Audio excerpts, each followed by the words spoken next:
Bom, hoje nós vamos dar então continuidade nessa nossa série sobre as cartas do apóstolo Paulo, não necessariamente tratando hoje de uma carta específica. Como a gente tem visto até aqui, as cartas de Paulo, essas 13 cartas, alguns tentam posicionar a carta de Hebreus também como sendo de autoria paulina, mas não há um consenso em relação a isso. Durante um tempo da história da igreja, houve um certo consenso. Hoje, isso é um pouco mais delicado de se afirmar. Muito provavelmente, algum dos discípulos do apóstolo Paulo foi que escreveu a carta aos Hebreus. Mas, tirando isso, então nós temos 13 cartas do apóstolo Paulo, que está nesse corpo paulino de escritos. Mas esse corpo paulino, a gente viu isso inclusive nos nossos primeiros encontros, a gente consegue subdividir esse grupo um pouquinho mais, né? Então, por exemplo, a gente encontra aqui cartas que são escritas para igrejas, né? Romanos, Coríntios, Gálatas, Efésios, Filipenses, Colossenses, Tessalonicenses. São cartas escritas para igrejas, para comunidades, né? Aí a gente encontra cartas escritas para indivíduos, então Timóteo, Tito e Filemão. Isso é uma forma da gente subdividir. Nós podemos subdividir essas cartas também pelo local onde elas foram escritas, né? Algumas dessas cartas foram escritas em Coríntios, outras em Éfeso e outras em Roma. Então é um outro jeito da gente dividir. A gente pode chamar também essas cartas aqui de Timóteo e Tito de cartas pastorais, porque Paulo está escrevendo para pastores, orientando como é que os pastores deveriam lidar com os dilemas das suas comunidades locais. Mas há um outro tipo de forma de nós agruparmos essas cartas, que nós chamamos de as cartas da prisão, que foi literalmente as cartas que Paulo escreveu quando estava aprisionado. Aí a gente vai encontrar a carta de Efésios, Filipenses, Colossenses e Filemão. Sem contar a segunda carta que Paulo escreve a Timóteo, que também é uma carta que ele escreveu durante a sua prisão, mas não na mesma prisão em que ele escreveu essas outras 4. Então, Timóteo vai ser escrito na segunda prisão do apóstolo Paulo. Então, quando a gente fala de cartas da prisão, geralmente nós estamos falando dessas cartas que foram escritas naquela primeira prisão que a gente conhece pelos escritos do livro de Atos, aquela prisão que termina o livro de Atos, né? Primeiro que é um pouco complicado a gente conseguir posicionar muito bem as prisões de Paulo, porque Paulo foi preso várias vezes, né? Muitas vezes. Ele mesmo vai dizer, quando ele está em Coríntios falando da sua autobiografia, né? Quando ele dá uma de louco, lembra que a gente falou isso lá na segunda carta aos Coríntios? Assim, eles estão falando, estão dando uma de louco, arrogando para si algum tipo de privilégio. Deixa eu contar quem é que eu sou. Aí ele faz ali a lista de quem ele é. E ele vai dizer que ele passou por diversas prisões. Não só naufrágios, não só açoites, mas ele foi preso várias vezes.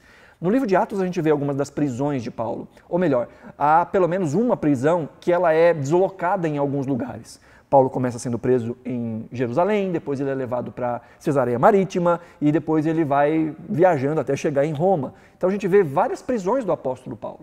E o que a gente encontra nessas cartas, chamadas de cartas da prisão, é ele dizendo, eu estou preso, né? Ou o apóstolo que escreve em cadeias, em algemas, falando que ele estava preso. Então durante um tempo foi muito difícil a gente conseguir precisar exatamente qual dessas prisões a gente consegue localizar. Hoje há um consenso um pouco maior a respeito disso. E é com base nesse consenso que a gente vai seguir hoje, pensando nessas 4 cartas que foram escritas exatamente durante esse período em que Paulo está preso, a partir de Atos capítulo 21. Então, só para a gente ter um panorama e nos lembrarmos um pouquinho, no finalzinho da terceira viagem missionária de Paulo, Paulo vai terminar essa sua viagem aqui na cidade de Cesareia. Tá? Isso aqui vai estar lá no capítulo 20 de Atos. Ele chega em Cesareia e o propósito dele, na sua viagem, era chegar até Jerusalém, né? Primeiro, para prestar contas, isso era uma coisa que Paulo fazia, ele prestou contas da sua viagem em Antioquia, na sua primeira viagem, e agora ele queria prestar contas também em Jerusalém, mostrando o trabalho que ele vinha fazendo até então. Sem contar que um dos motivos da terceira viagem do apóstolo Paulo foi de levantar donativos, lembra? Ele fala inclusive isso nas suas cartas aos Coríntios.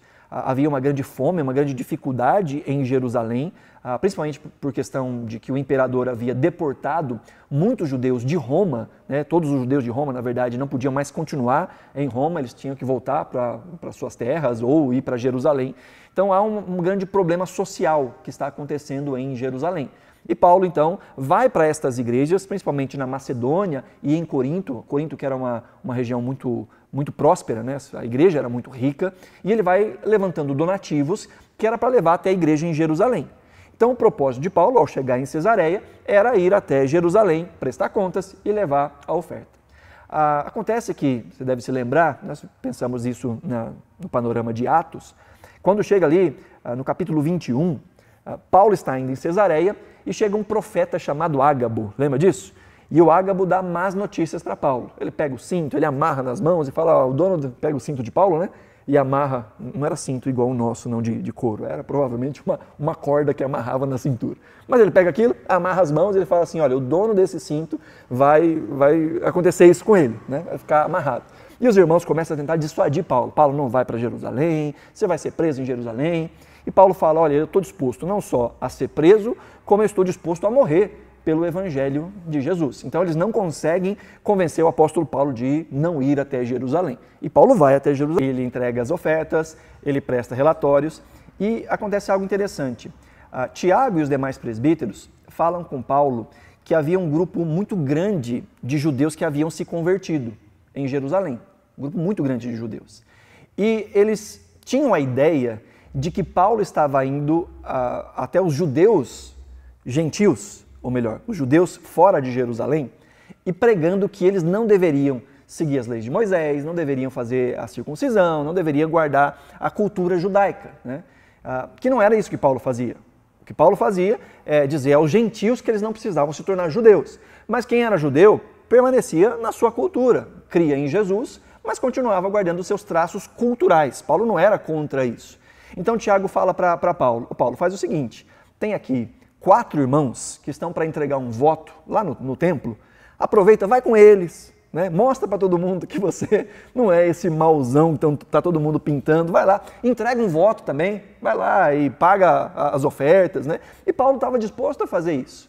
Então Paulo vai até o templo, onde ele vai se apresentar, ele inclusive participa da cerimônia de purificação, isso muito provavelmente envolvia os banhos cerimoniais, né, lavar as mãos, se banhar antes de entrar no templo, para mostrar que Paulo não era esse que eles estavam pintando, alguém tentando destruir a cultura judaica. Não, Paulo estava pregando o evangelho e dizendo que os gentios não precisavam se tornar judeus.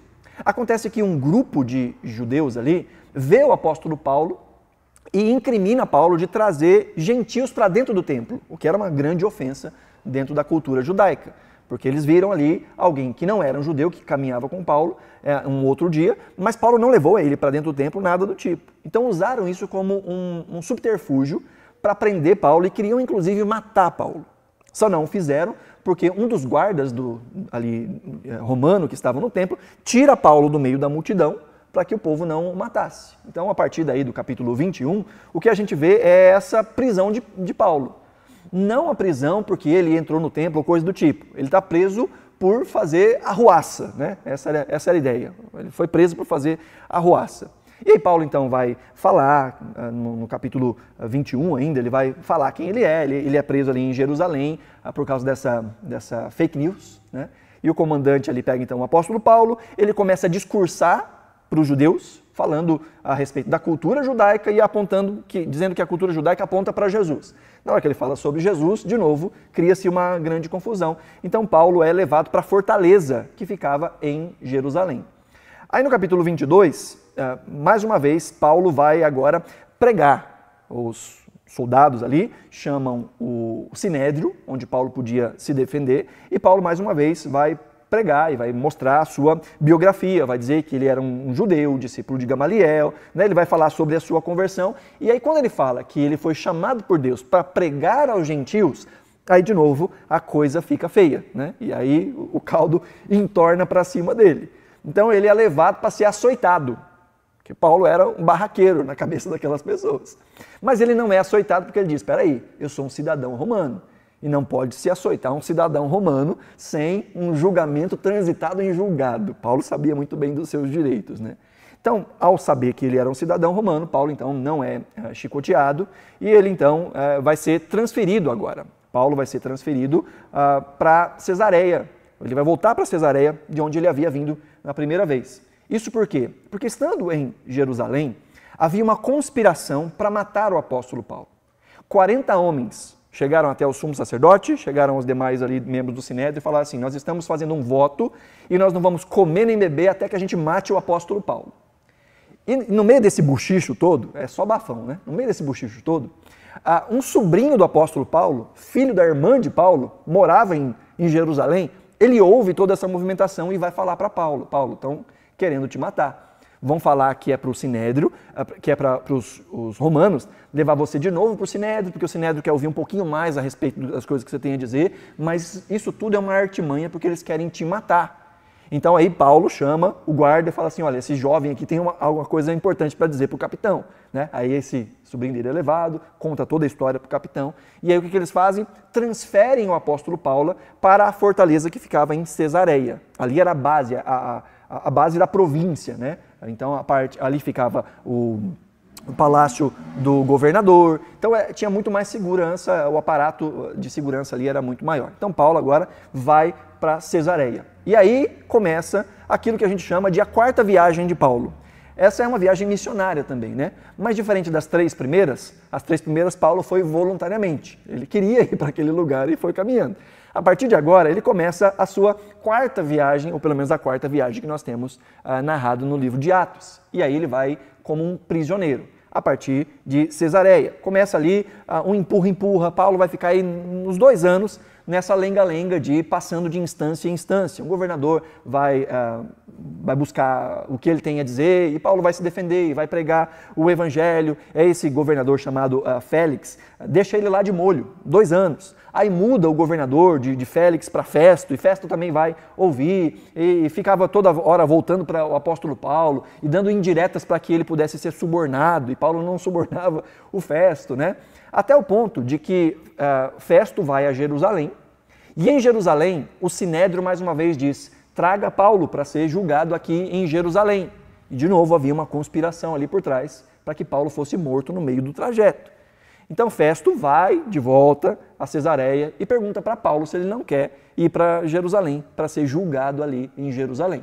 E Paulo, sabendo que tudo que estava acontecendo, ele fala: então eu apelo para César. Como eu sou um cidadão romano, eu apelo para César, para ele não ser transferido de volta para Jerusalém.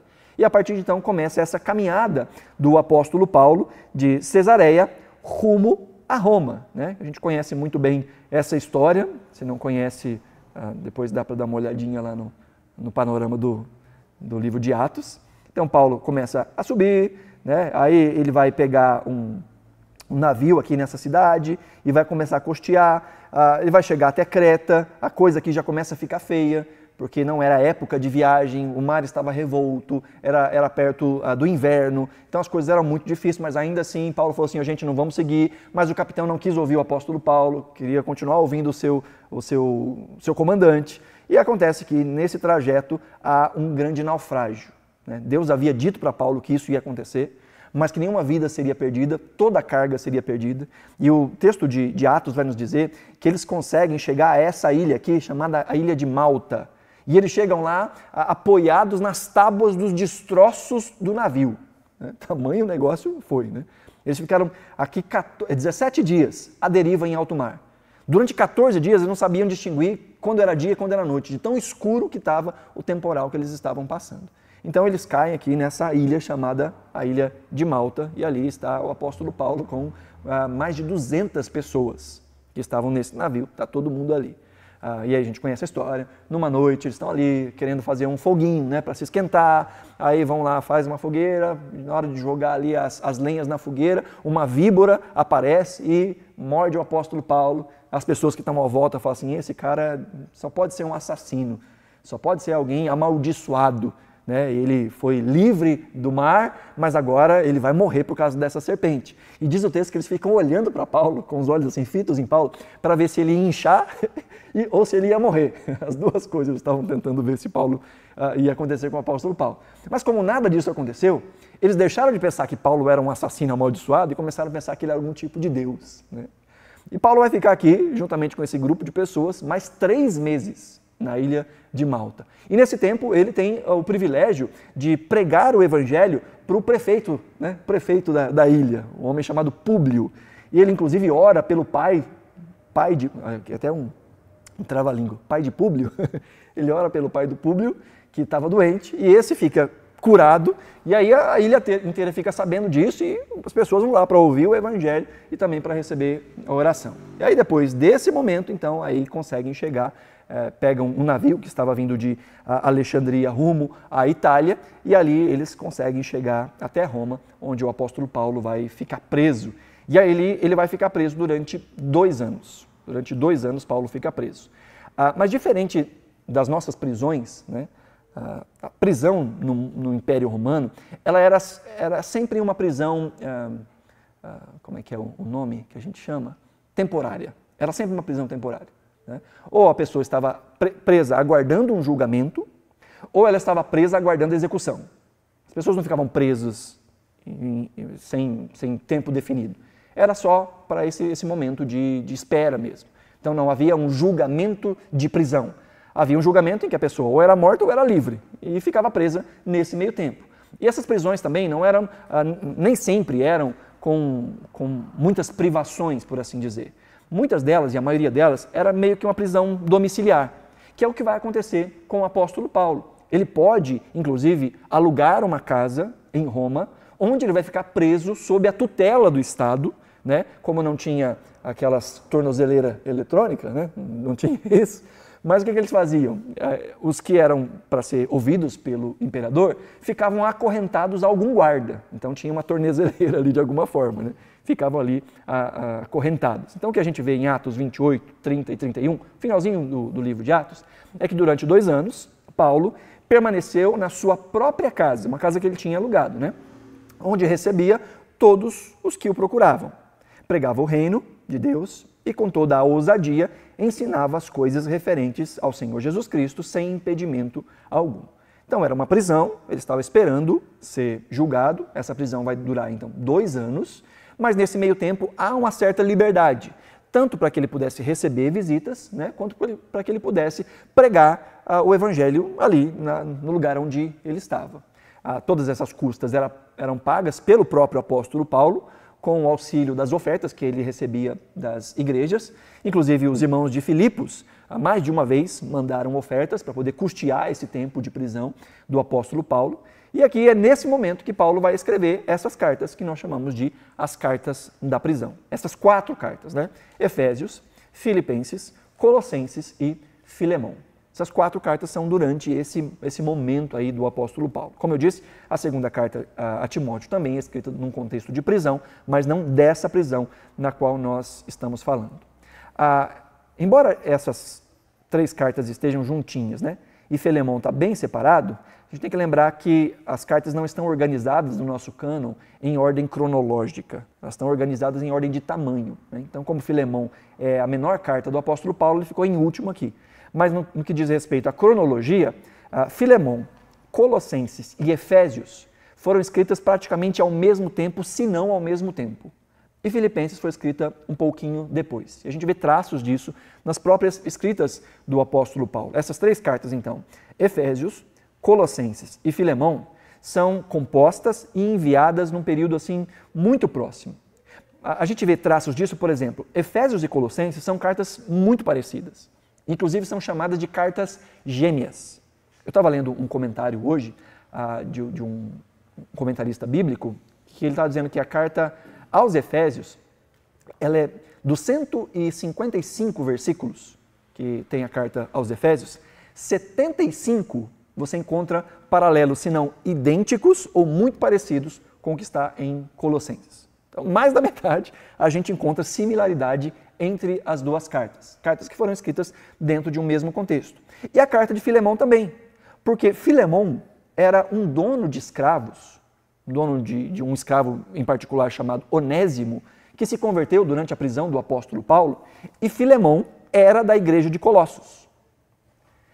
Muitos, inclusive, vão dizer que esse talvez seja o motivo pelo qual Paulo escreveu em primeiro lugar. Paulo está mandando o Onésimo de volta ao seu senhor, e ele então vai escrever uma carta para Filemão, falando a respeito desse seu escravo que agora tem que ser recebido como um irmão em Cristo e não como um mero trabalhador. E aí ele já aproveita então, a viagem, né, para poder escrever a igreja inteira, não vai escrever só para Filemão, aproveita e já escreve para a igreja inteira, e aproveita para escrever aos Efésios, porque a rota para Colossos passa por Efésios. Colossos era cerca de 200 quilômetros de Éfeso. Então, Éfeso foi uma igreja que Paulo fundou. Colossos não. Paulo não fundou a igreja de Colossos. Quem fundou a igreja de Colossos foi um homem chamado Epáfras, que era discípulo do apóstolo Paulo. Então ele já está aproveitando a viagem, né? Alguém vai levar uma carta lá para Filemão a respeito de Onésimo, eu já escrevo para a igreja, que não fui eu que fundei, mas a igreja conhece o meu trabalho apostólico, né? E aproveita e já passa ali em Éfeso e já deixa ali também uma cartinha. Então a gente encontra aí muitas semelhanças, inclusive nos temas, a linguagem é parecida, sem contar que a gente encontra aqui, por exemplo, que quem leva essa carta, essas 3 cartas, é um homem chamado Tíquico, amigo do apóstolo Paulo e provavelmente o amanuense de Paulo. Provavelmente foi o próprio Tíquico que ouviu o ditado de Paulo, escreveu e agora está indo nessa viagem entregar a carta e ler a carta, como a gente já falou aqui várias vezes, que era o trabalho de muitos amanuenses. Tanto que Paulo fala que ele vai dar mais informações. Esse era o trabalho de um amanuense. Como ele conhecia o autor e conhecia o contexto em que o autor estava falando e escrevendo, por assim dizer, ele podia, inclusive, tirar dúvidas dos seus leitores. Então, Efésios 6, 21, fala que Paulo está dizendo aqui, para que saibam como estou e o que eu estou fazendo, Tíquico, o irmão amado e fiel ministro do Senhor, lhes dará todas as informações. Essa expressão, lhes dará todas as informações, é exatamente a mesma expressão que a gente encontra na carta aos Colossenses, que também fala que foi Tíquico que levou. Olha, Colossenses 4, 7. Quanto à minha situação, Tíquico, o irmão amado, fiel ministro e conservo no Senhor, lhes dará todas as informações. A mesma expressão que ele usou em Éfeso, né, em Efésios. E aí, no versículo 9, vai dizer que ele também está enviando, ou está indo junto com Tíquico, com ele estou enviando Onésimo. Lembra quem que é Onésimo? O escravo de Filemão, o escravo convertido, né? A quem ele chama de o fiel e amado irmão, que é da igreja de vocês. Ele é da igreja de vocês. Ele é da cidade, na cidade tem uma igreja, ele é da igreja de vocês. Recebam como membro da igreja de vocês. Então ele diz aí, o Onésimo está indo junto. E por que o Onésimo está indo? Porque ele está sendo devolvido ao seu Senhor, não mais numa relação de subserviência somente. A carta de Paulo a Filemão, e a gente vai tratar disso depois com mais cuidado, inverte completamente a ordem social da época. Primeiro que falar de escravidão no contexto romano da época de Paulo, não tem os mesmos contornos da escravidão que a gente conhece como cultural. Muitas pessoas escolhiam a escravidão naquele mundo antigo, porque ela era um jeito mais digno de viver do que trabalhar por dia. Era como que a CLT de hoje, né? Tinha vários benefícios por ser escravo. Por exemplo, o escravo tinha que ser cuidado pelo seu senhor trabalhando ou não. Não só isso, a família do escravo era cuidada também pelo seu senhor. A esposa, os seus filhos eram cuidados. Tinha um benefício. Aqueles que trabalhavam por diária, se trabalha, ganham. Se não trabalha, não ganha. Passa fome. Né? Então eram os autônomos, né? Eram os MEI. Se não trabalhar, não tem como receber. Mas aqueles que estavam debaixo desse sistema de servidão, escravidão talvez não seja o melhor nome para esses contextos anacrônicos, então estavam debaixo dessa servidão, muitos escolhiam. Inclusive muitos que tinham a oportunidade de deixar de ser escravos, continuavam sendo. Que encontravam um senhor que era bom, que cuidava bem, então, não, eu quero continuar aqui, e publicamente, eles eram chamados de os escravos da orelha furada, né? Eles publicamente colocavam uma marca na orelha, dizendo, nós voluntariamente somos escravos desse senhor aqui, porque eram bem cuidados. Então, Onésimo está voltando, e Paulo já vai dizer para Filemão, olha, se tiver te devendo alguma coisa, põe na minha conta, porque você sabe que você deve mais do que ele. Você me deve mais do que ele deve a você, então põe na minha conta. E, inclusive, Paulo vai falar algo que era inconcebível para o mundo da época. Ele fala que Onésimo tem que ser recebido como um superior. Tem que ser tratado, Filemão, que era o senhor, tinha que tratar ele como um irmão e tratar ele até de maneira superior a ele mesmo. Então, é uma ordem de ideias completamente contracultural para o mundo antigo. Então, Onésimo está sendo devolvido e aí essa carta ou essas cartas são escritas de maneira geral. Então, a gente volta aí para ver essas cartas. Efésios, Colossenses e Filemão, como sendo essas cartas muito parecidas. Efésios e Colossenses têm uma linguagem muito semelhante, estilo muito semelhante, a estrutura, os temas, como eu disse, há frases que, inclusive, parece que, se fosse nos dias de hoje, a gente ia dizer que Paulo fez Ctrl-C, Ctrl-V. São frases que estão na íntegra, do mesmo jeito que aparece em Efésios, aparece em Colossenses. Já a carta aos Filipenses tem pouquíssima semelhança. Efésios e Colossenses são muito parecidos, mas elas não têm nada a ver com Filipenses. Pouca semelhança, a não ser o contexto no qual Paulo está escrevendo, e também que elas têm música. Essas 3 cartas têm música. Há uma transcrição de hinos cristãos. Quando você estiver lendo essas 3 cartas, você vai ver que durante a leitura está tudo justificado, né? Tudo num formato, mas quando é uma citação de uma canção ou de um texto do Antigo Testamento, aí fica centralizado, muda a forma de edição, né? De estilo do texto nas nossas Bíblias, que ali é uma citação de um cântico que a igreja cantava, um cântico que já é cristão. Então, Efésios e Colossenses são parecidos também pelo fato de serem dentro da mesma região geográfica. Como eu disse, Efésios era pertinho de Colossos, cerca de 200 quilômetros. Já Filipos ficava em outro continente. Deixa eu ver aqui se eu tenho um mapinha para ajudar. Aqui ó, dá para ver melhor. Está vendo Éfeso onde que está? Deixa eu colocar aqui o meu apontador. Vendo Éfeso aqui? Éfeso está bem aqui. Colossos é bem aqui embaixinho, bem pertinho, 200 quilômetros. Ó Filipos onde está? Lá em cima, né? Aqui na Macedônia. Então, Éfeso e Colossos estão aqui na região da Ásia, enquanto que Filipos está na Macedônia. Então, Éfeso e Colossos pertinho, Filipos bem distante. A carta aos Colossenses e a Filemon, que estão dentro de um mesmo contexto também, são ambos para a mesma cidade, embora essa aqui seja para a igreja toda e esse aqui para um indivíduo específico da cidade de Colossos, elas também têm algumas similaridades, né? Paulo mostra que ele está escrevendo junto com Timóteo, então ele começa a sua carta dizendo Paulo e Timóteo, dando a sua saudação. O final também é muito parecido, você pega a saudação final, Paulo cita as mesmas pessoas, tanto no final de Colossenses quanto no final de Filemão. Ele cita as mesmas pessoas que estão mandando saudação para os irmãos de Colossos e para o Filemão. Então, tem essas semelhanças. Já a carta aos Filipenses, ela é a última carta a ser escrita desse conjunto de 4 cartas. Ela é a última carta a ser escrita, já mais próximo da libertação do apóstolo Paulo, da sua prisão.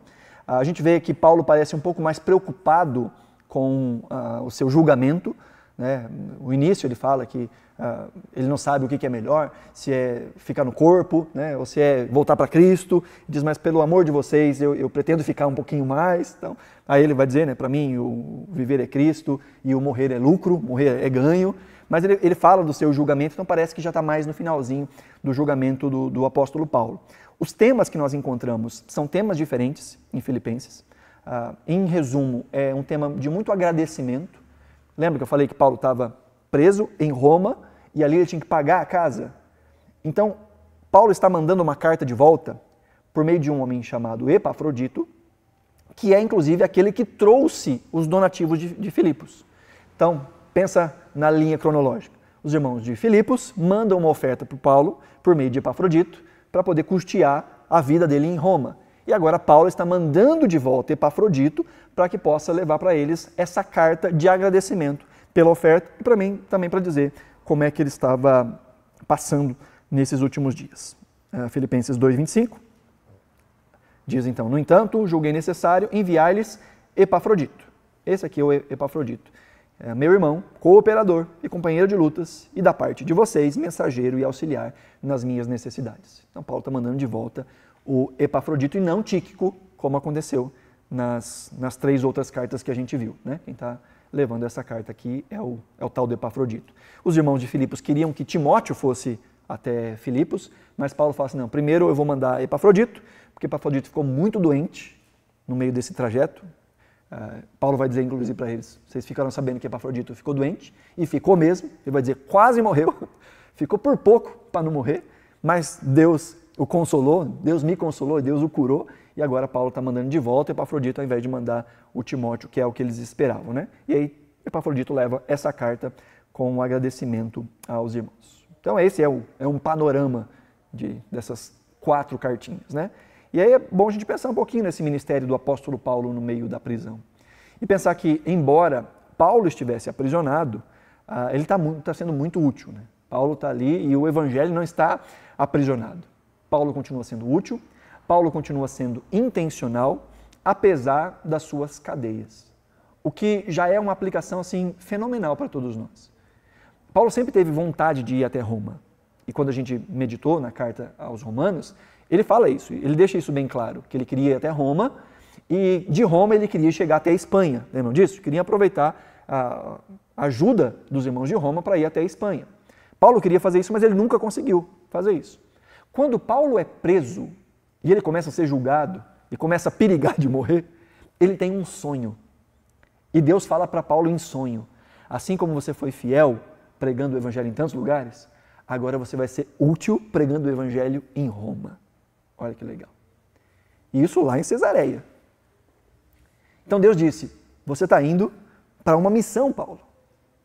Agora a gente às vezes pensa que as missões que Deus nos manda sempre são fáceis ou são tranquilas, né?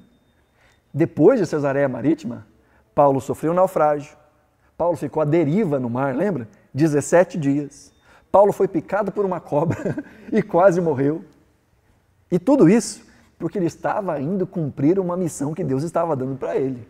Não do jeito que ele esperava, mas do jeito que de alguma forma estava dentro dos planos de Deus. Às vezes a gente acha que pelo fato de Deus estar nos dirigindo, que as coisas vão ser mamão com açúcar, né? Eu estou fazendo a vontade de Deus, vai ser tudo muito fácil. Paulo mostra que não é bem assim que a coisa funciona. Que Deus tem os seus planos, Deus tem os seus caminhos. E uma coisa que é muito interessante é pensar que na carta que ele escreve aos Filipenses, ele mostra exatamente esse consolo no coração dele. Ao entender que tudo aquilo que estava acontecendo, como ele mesmo diz no versículo 12 do capítulo 1, ele diz, quero que vocês saibam que as coisas que me aconteceram têm até contribuído para o progresso do Evangelho. Veja que quando a gente entende que há um Deus que está no controle de todas as coisas, mesmo daquelas que são desconfortáveis, daquelas que parecem para nós dolorosas, difíceis, que a gente não sabe nem explicar, quando nós sabemos que existe um Deus que é soberano apesar das circunstâncias e em meio às circunstâncias, há a capacidade de experimentar uma paz que excede o entendimento, como Paulo fala em Filipenses, de uma alegria que é indizível, como Paulo fala em Filipenses, em que ele diz várias vezes, alegrem-se. Um homem que estava preso por um crime que não cometeu, que sofreu um naufrágio, que foi picado por uma víbora, que ficou à deriva no mar, é um homem que diz, fiquem alegres, porque eu sei que o que me aconteceu está servindo de alguma forma para glorificar o nome de Deus.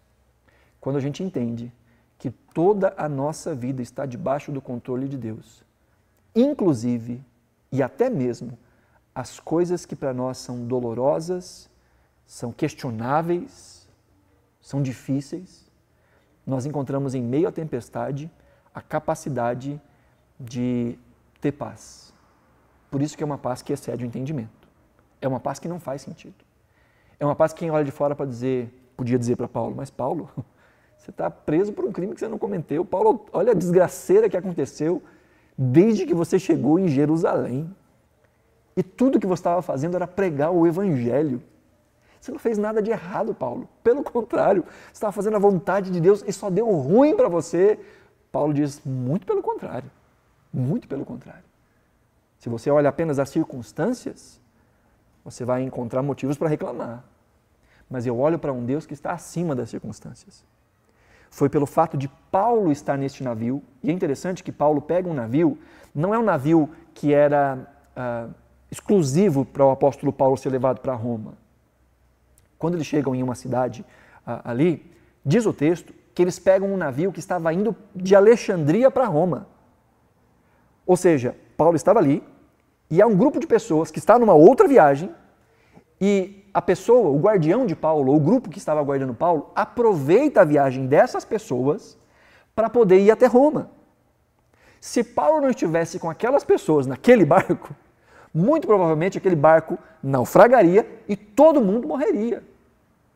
Mais de 200 pessoas foram salvas, porque Paulo estava num barco para ser julgado por um crime que ele não cometeu.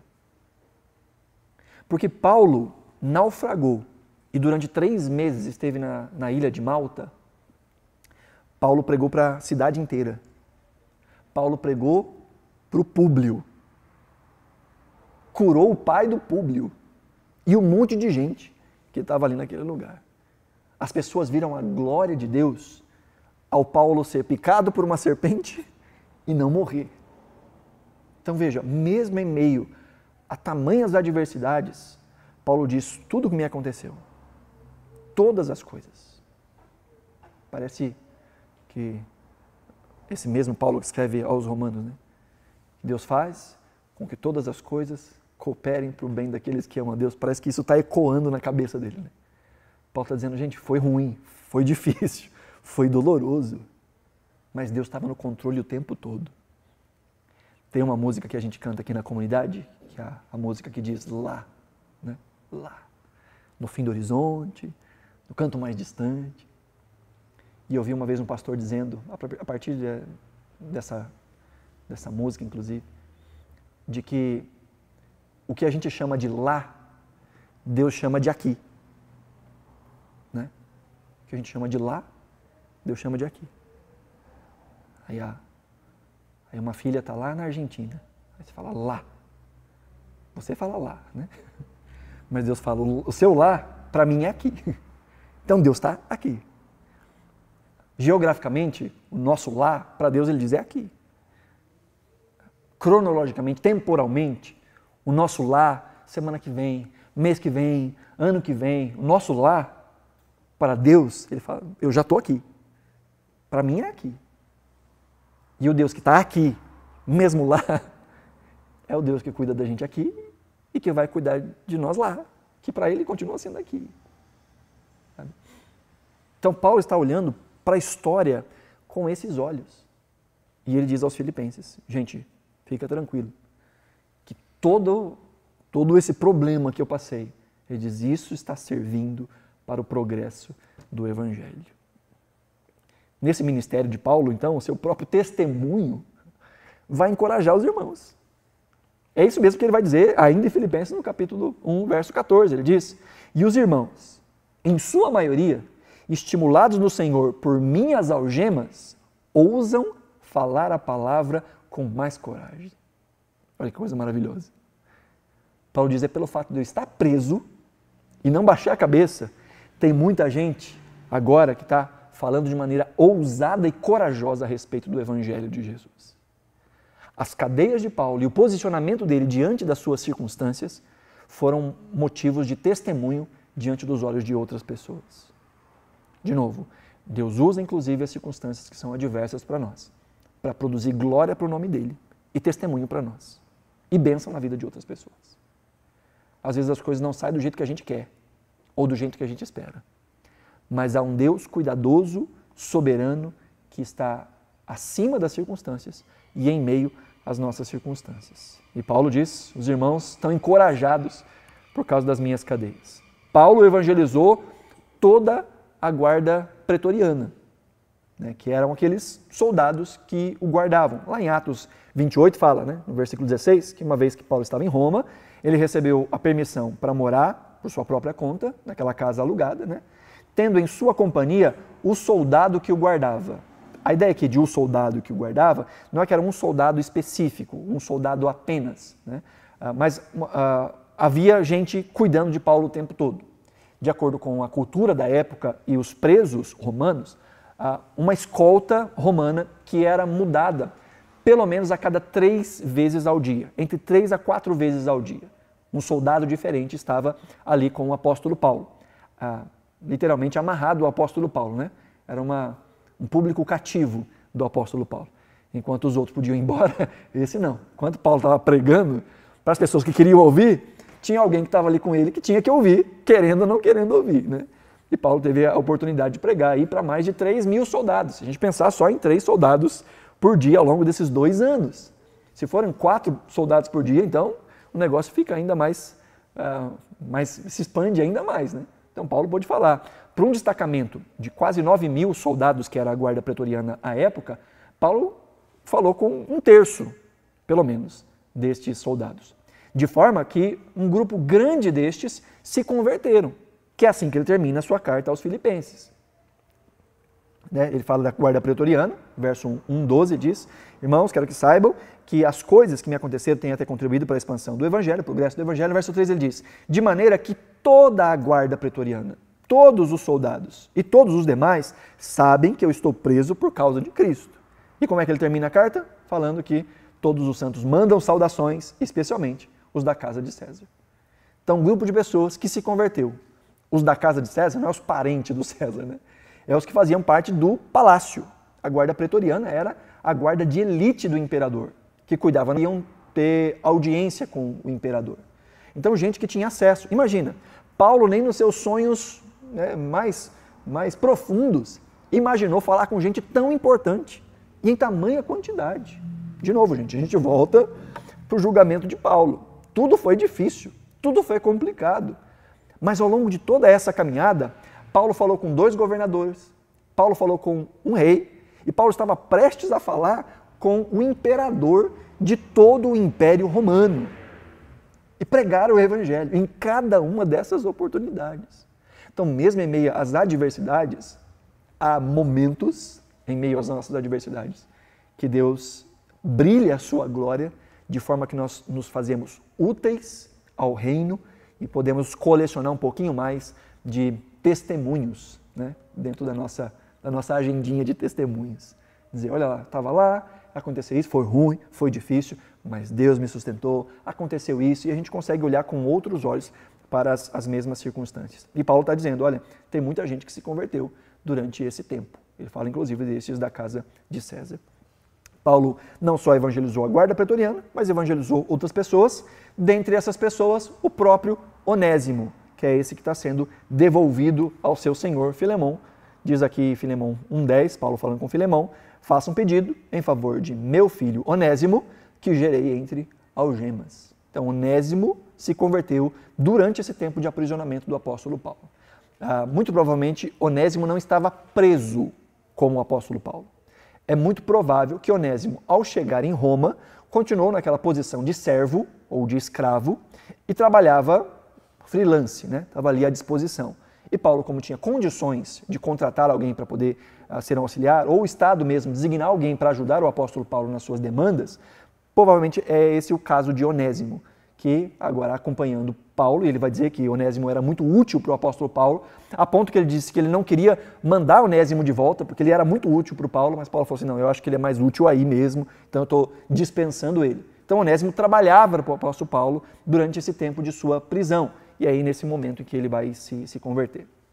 E aí a gente vê, para encerrar, que durante essa prisão de Paulo ele escreveu as cartas. Deixei como último item desse ministério de Paulo as cartas que ele escreveu. E cartas estas que são joias doutrinárias para nós. Imagina, se Paulo não tivesse sido preso, a gente não tinha Efésios, a gente não tinha Colossenses, a gente não tinha Filipenses, a gente não tinha Filemão. A gente não tinha essa joia que é a carta aos Filipenses, que fala sobre alegria em meio às adversidades. A gente não teria Efésios, que é chamada de a rainha das cartas. Possivelmente a carta mais importante do apóstolo Paulo. Romanos encontra esse lugar especial também no cânon, mas a diferença é que Efésios é bem curtinha, né? Então Efésios é quase que um resumão de Romanos. Em Efésios a gente encontra a supremacia de Jesus, a gente encontra uma teologia sobre Cristo muito bem elaborada, o evangelho da graça, a justificação pela fé. A carta a Efésios e a carta a Colossenses tem instruções muito importantes a respeito da relação familiar, marido, esposa, pais e filhos, trabalhadores e empregados, trabalhadores e senhores. Então essa dinâmica a gente encontra de maneira bem descrita em Efésios e em Colossenses. E a gente ia perder isso se Paulo não tivesse sido preso. Então a gente vê a unidade da igreja na carta aos Efésios, falando da junção de judeus e gentios. A gente vê a supremacia de Jesus, falando de que é por meio dele que todas as coisas vieram à existência, de que Deus criou todas as coisas por meio de Jesus e ele é o primogênito, não só entre os mortos, mas de toda a criação. Filipenses vai nos falar sobre essa alegria em meio ao sofrimento. Filemão vai falar sobre perdão, sobre reconciliação. Então o que a gente vê é Deus usando a circunstância do apóstolo Paulo para abençoar não só estas igrejas, que são os primeiros destinatários de Paulo, mas para abençoar a gente. Ao longo de 2000 anos, a Igreja de Cristo tem sido abençoada por escritos que nasceram em meio a grandes adversidades na vida do apóstolo Paulo. Nós vemos aqui um exemplo do uso da tecnologia para o discipulado, né? Então aqui as primeiras reuniões online de Paulo com os irmãos. Ele não conseguia chegar até lá para dar instrução, ele estava preso, mas as cartas chegavam. A voz de Paulo chegava. E ele então discipula por meio desse ensino remoto. Então aí para a gente encerrar, que a gente pode aprender desse contexto das cartas da prisão, primeiro é que, já falei bastante sobre isso, né? Que nós podemos ver e entender que Deus é soberano e transcende as nossas circunstâncias adversas. As nossas circunstâncias difíceis, há um Deus que é presente e que usa essas coisas para a glória do seu próprio nome.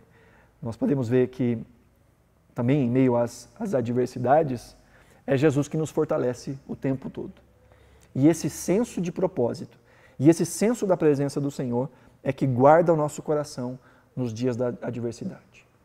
E é olhando para um Deus soberano acima de todas as coisas, que ao invés da gente sentar e chorar, ou sentar e murmurar, nós encontramos ou buscamos encontrar formas de glorificar a Deus e de ser útil para outras pessoas, né?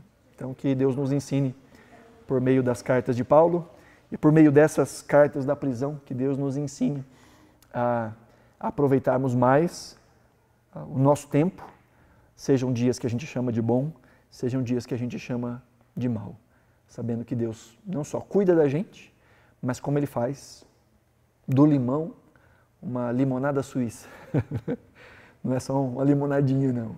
É uma limonada muito bem feita, que quando a gente olha para trás, a gente fala assim, meu Deus do céu, como é que eu sobrevivi a tudo isso? Mas ao mesmo tempo a gente olha e vê o rastro da graça e da provisão de Deus em meio às adversidades. Eu não sei você, mas eu posso dizer que na minha experiência de vida e de fé, os momentos que Deus mais tratou com o meu coração, que Deus mais falou comigo, os momentos em que eu fui mais pastoreado e que eu mais aprendi, foram os momentos que eu mais precisei da graça. Não foram os momentos que eu assentei e ouvi exposições de pregações, que eu li livros, que eu li experiências de outros. Essas coisas, sim, compõem a nossa fé. Mas os momentos em que a minha fé foi desafiada e cuidada por Deus, foram os momentos que eu digo, Deus estava ali e eu aprendi na faculdade da vida muito mais do que eu aprendi nos bancos de uma universidade ou de qualquer curso. Deus aplica nessas horas, né, a sua palavra diretamente no nosso coração. É nessa hora que a teoria se torna prática, né? E é nessa hora que a nossa fé é desafiada, é exposta, como pensamos no último domingo, os nossos alicerces são expostos, e se a gente vê alicerces profundos, a gente glorifica a Deus e diz, veio a onda, veio a chuva, sopraram os ventos e eu estou de pé. Mas às vezes é no meio dessa crise que a gente vê o castelinho ruir mesmo, né? E glória a Deus quando o castelo rui. Glória a Deus, porque a gente vê que aquilo que era só aparência e que nos enganava, porque era só aparência, quando a gente vê só caco, a gente corre para Deus e diz, Senhor, tem misericórdia. E vamos construir de novo. E agora construir do jeito certo. Construir aquilo que vai durar para a eternidade. Então as crises e as dificuldades, elas, na vida do servo e da serva do Senhor, elas sempre promovem o nosso crescimento. E sempre promovem a glória de Deus. E sempre são usadas para muito mais do que aquilo que a gente pode imaginar. Falando assim, eu vi que Paulo não olhava para ele, né? Olhava para Jesus, isso. Olhava para a missão dele, né? Aham. Muitas vezes a gente olha para a gente. Tipo os coach, né? Você. Uhum. Né? Para ele sempre foi... Imagina, se ele ficasse olhando para ele, ele ia fazer igual muita gente estava fazendo, que tentava fazer com que o ministério dele fosse diminuído. A gente viu isso em Coríntios, né? Ao tanto que Paulo sofre, como é que ele pode ser um apóstolo de verdade? Paulo fala assim, muito pelo contrário, exatamente são os meus sofrimentos que me qualificam como apóstolo. Para que vocês vejam o quanto a graça de Deus tem me sustentado, apesar de todas essas coisas. E aí aquilo que eles usavam para tentar diminuir o ministério de Paulo, Paulo olha para essas circunstâncias e ele diz, não, esse é o meu diploma. Se for para me gloriar, eu vou me gloriar nessas fraquezas. Porque ele diz, é no meio dessas fraquezas que eu vejo o poder de Deus. Né? Então, quando a gente olha demais para a gente corre o risco ou de achar que as coisas boas são mérito nosso, ou de achar que as coisas ruins são culpa nossa. É claro que é uma responsabilidade sobre as nossas vidas, e a gente fala muito sobre isso, de que a gente é responsável pelos nossos caminhos e tal, mas tem coisas que estão completamente fora do nosso controle. Né? E quando a gente entende que há um Deus que é bom, quer essas coisas estejam no nosso controle ou não, a gente sabe que Deus tem o poder de usar todas elas para a glória do nome dele e para o nosso benefício. Né? Aí a gente volta para o texto de Romanos 8, 28. Ele faz com que todas as coisas cooperem para o bem daqueles que amam a Deus. E aí você vai ver na sequência, ele vai dizer que esse bem do qual ele está falando é de que nós sejamos a imagem de Jesus. Então há certas coisas que a gente passa que nos tornam mais humildes, outras nos tornam mais fiéis, né? Outras nos tornam mais resilientes e assim por diante. Deus vai treinando, aquele negócio que a gente fala, né? Às vezes a gente pede, Deus, me dá mais paciência, sou uma pessoa muito impaciente, né? E como é que Deus nos dá paciência? Né? Ele não manda por Sedex, chegou a sua paciência. O que ele faz? Nos dá a oportunidade de exercitar a paciência. Então coloca a gente no nosso caminho, para a gente poder ser mais paciente, e é assim que ele vai alargando, né, a nossa fé, é no meio da ação, né? É no dia a dia. E se a gente olha só para a gente, aí é difícil. Mas quando a gente consegue isso, obviamente, não é algo simples, não é algo fácil, é algo que a gente precisa profundamente do auxílio do Espírito Santo, de uma vida de profunda oração, porque nós somos seres que estão acostumados a olhar aqui, né? Ou no máximo olhar para lá, mas com olhos pessimistas. A gente olha aqui e a gente projeta que lá vai ser pior ainda. Né? Então a gente tem que correr para Jesus e falar, Senhor, tem misericórdia de mim. Espírito Santo, abre os meus olhos para ver o Senhor, para ver a graça do Senhor, para olhar para trás e ver o quanto o Senhor já cuidou de mim, e para olhar aqui e ver que mesmo aqui, de alguma forma, o Senhor está abençoando, o Senhor está mudando coisas, o Senhor está abençoando gente, me dá essa visão, né? Por isso que é algo que é sobrenatural, que só Deus pode fazer. Então, se por um lado, na carta aos Filipenses, ele diz, alegrai-vos, né? Por outro lado, ele diz, não andem ansiosos por coisa alguma, mas em tudo, por meio da oração, súplica e ação de graças, apresente os vossos pedidos a Deus, e a paz que excede o entendimento vai guardar a mente e o coração de vocês em Jesus. Então, por um lado, Paulo diz, se esforcem para se alegrar. Mas ele diz como é que isso acontece. Ele diz, olha, não é algo mágico, não é algo que você força, é algo que você depende de Deus. Por isso ele diz, então ora, apresenta tudo. As coisas que trazem ansiedade, apresenta em oração. Fala que você está ansioso, fala que você precisa de Deus, né? Apresenta em oração. E depois ele fala, ainda em Filipenses 4, se for algo bom, justo, nobre, de boa fama, que essas coisas ocupem a mente de vocês. Aí ele vai dizer, e o Deus da paz estará com vocês. De um lado ele fala, a paz de Deus, do outro lado ele diz, o Deus da paz. Então quando a nossa mente e os nossos olhos estão em Cristo, e a gente deixa na mente aquilo que é produtivo e abençoador, aí o coração encontra essa paz que não faz sentido. Não faz sentido para quem está olhando de fora, mas para quem está dentro, entende. Assim, a minha paz não está baseada na circunstância. A minha paz está baseada naquele que está comigo em meio às circunstâncias. Amém.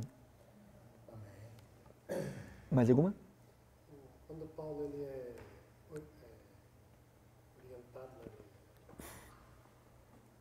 avisado lá pelo Ágabo que ele não deveria ir para Jerusalém, será que ele foi imprudente ali ou ele seguiu? Não, eu não penso que tenha sido imprudente. Porque mesmo preso, Deus disse que esse era o caminho pelo qual ele chegaria a Roma. Né? Então talvez fosse uma forma de, mais uma vez, Paulo conseguir testemunhar diante daquelas pessoas de que ele estava disposto a morrer pelo Evangelho. Que é exatamente isso que ele fala. Ele fala, estou disposto a ser preso, que é isso que era a profecia de Ágabo, né? Ele diz, mas estou disposto até a morrer pelo Evangelho. Né? Então mais uma vez ele pôde testemunhar. Não vejo que foi uma imprudência, porque você vai ver a mão de Deus nesse processo todo, né? E Deus fala para ele em Cesareia que ele tem que ir para Roma. Deus fala para ele de novo, quando ele já está no navio, olha, vai se perder tudo, não vai sobrar nada, mas eu vou poupar a vida de todo mundo por sua causa. Então Deus está nesse projeto todo, né? Então às vezes algumas coisas que Deus testemunha no nosso coração é só para a gente poder, né, se segurar. Ó, já vai preparado que o negócio não vai ser fácil, né? A gente já vai mais ciente, não vai de maneira tão romântica.